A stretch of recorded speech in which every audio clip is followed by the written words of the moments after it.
25 में से छठवां जिसको आपको वीडियो बनाकर मुझ तक पहुंचानी है, लिखा है कि अन्य भाषा में प्रार्थना करो। कहां लिखा है?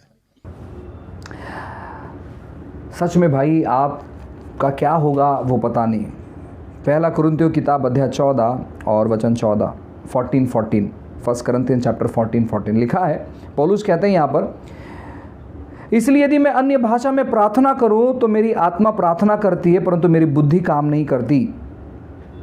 इसलिए यदि मैं अन्य भाषा में प्रार्थना करूं, यानी वो अन्य भाषा में प्रार्थना करता है,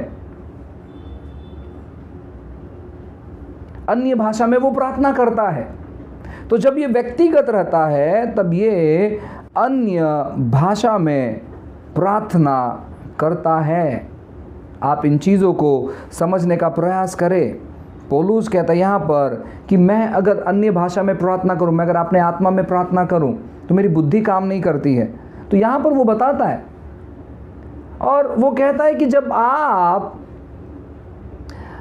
लोगों में होते हो और जब आप अन्य भाषा में बातें करते हो, प्रार्थना करते हो, बातें करते हो, और जब लोगों को समझ में नहीं आते तो आप परमेश्वर से और अपने आप से बातें करते रहो।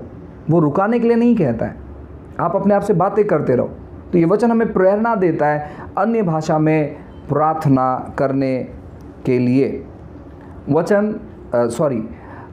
पॉइंट नंबर 7 और वचन भी बताऊंगा मैं यहाँ पर, और ये सबसे गजब का पॉइंट होगा। ये सबसे गजब की क्या कहता है ना बातें होगी जो आप सुनोगे। अब मैं चाहूँगा कि जो स्क्रिप्चर में कोट कर रहा हूँ, जितने भी मेरे व्यूअर्स हैं, जो लोग मुझे देख रहे हैं इस समय, मैं कहना चाहता हूँ कि जितने भी वचन मैं आपको बता रहा हूँ जो कि आपके स्क्रीन पर है, उन सारे वचन को आप बारीकी से पढ़ें। ये वीडियो को चाहिए तो 1 मिनट के लिए आप यहाँ पर पॉज कर दे, रुका दे, और जो भी स्क्रिप्चर आपको आपके स्क्रीन पर दिखाई दे रहा है उन स्क्रिप्चर को ज़रा एक बार अच्छे से पढ़ ले।